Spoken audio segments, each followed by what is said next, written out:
G'day, Josh here with this week's edition of Chess Rush News and Community Highlights. Lots of great stuff in this video, so make sure to hang around to check it all out. We're going to start off with some damage changes that have taken place in the game. I have both a Reddit post outlining the changes, as well as a video where I went into even more detail breaking down how damage works. Now, the announcement was in game for a while as well. It's no longer in game, so I can't bring it up and show you, but definitely check out the probably the YouTube video is the more useful item at this point in time, because there's more explanation as I'm able to talk through it in video form. But the Reddit link is down in the comments or the description below as well. Lots of changes to the way damage works, most notably the way that the enemy character deals you additional damage after you lose, depending on which round you are in. As the rounds progress, the more damage you take. So there are some key changes there that if you're not familiar with, you probably want to wrap your head around, because it will, the more knowledge you have, the better you will play the game. So links in the description for those down below. The next item, which once again, really useful content, and this was shared from Naomi at Tencent directly. Once again, a Reddit link that I've been able to provide for you with a spreadsheet outlining every single new item in the Treasure Raider mode. Now, unfortunately, we are in the off week for Treasure Raider. It will be back next week, but once it's back, if you would like to know every single item that you can possibly pull, definitely check out that Treasure Raider item list. Tons of really new fun items in the game. If you've been playing Treasure Raider, let me know your favorite item down in the comments below. I'm very curious to know. Now we'll move on to the next item, which once again is another video I've put together, another sort of useful guide-like video, and it's the exact odds of finding the hero that you're looking for in the shop. So currently in the game, when you are playing, each round the shop refreshes and you've got the percentage chances of finding each rarity. But what if you actually want to know the odds of finding the exact hero that you're looking for? So instead of just looking for an elite, what if you really want to know the odds of finding that Misfortune or that Kraken? This video breaks that down for you. So it'll link to a Google spreadsheet as well, and it gives you all the information you could possibly want. And once again, the more you know, the better at the game you are. So definitely check that video out as well. Once again, link in the description. Next up, we have tournament results, and there have been quite a few tournaments this week. We start things off with my Double Trouble tournament, and we had 4 of those take place this week. This was the first of the 4. In first place, Dapley continuing his win streak. Second place, Maxi D continuing his second place streak. And third there, Chris, rounding out our top 3. Then we move on to Fried Sweet Tea's Friday Classic Bash. Max able to take out first place there, Chaos Seraph in second place, and third place rounding out the top 3 is Warrior. Once again, all regular names at the top end of these tournament results. Then we move back into my Double Trouble tournament. Still maintaining the win streak there is Dapley, Warrior in second, and a loss in third. The third tournament of mine this week, though, unfortunately, Dapley was not able to podium. So Warrior moving up into first place, Cody in second place, and Ayush rounding out the podium in third place there. Congratulations to all those winners. And then Maxi D finally getting a win in my Double Trouble tournament, a loss coming in second, and Dapley getting back on the podium there in third. And then we move on to Premier Gaming's Co-op Clash Group A. First place was taken out by 5K Esports 2.0, second place 5K Esports, third place Guru Gang, and a Troubled Few tied for third place there. And finally, rounding out the tournament results this week, the final Co-op Clash Group B. First place Chaotic Max, second place Guts Slayers, and third place 4D Chess. I was in fact part of that co-op team, myself and D-Boys, so it was nice to get a podium result there, and that will round out this week's tournament results. If you are not partaking in any of these tournaments, definitely check the links down in the comment and description below.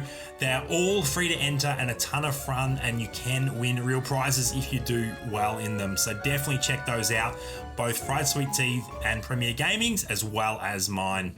And then we'll move into the community highlight section of the video. This is the most fun part of the video in my mind, highlighting some of the crazy things that the community has experienced this past week. And we will kick things off by Chaos Seraph on Discord. And this is the build of the week essentially. So this lineup, check out this, 6 assassins, which are very strong, but look at some of these combos that he's using with it. 3 Elf, very, very good. Demon, 2 Undead, 2 Beast, 4 Punisher, and 2 Warlock. And I think that this is actually one of the strongest builds in the game right now. Now, it obviously depends quite a bit on finding the key Punishers, specifically the Devourer, who can sometimes elude you when you're looking for him. But the fact that it's rocking 4 Punisher, 6 Assassin, and 3 Elf, as well as the additional 2 Undead, 2 Warlock, makes it a very, very well-rounded build. Got the Sword Dancer in there, obviously, as well. So, very, very solid build. It may be one of the best builds in the game right now. Let me know if you've used this before and what you think in the comments down below.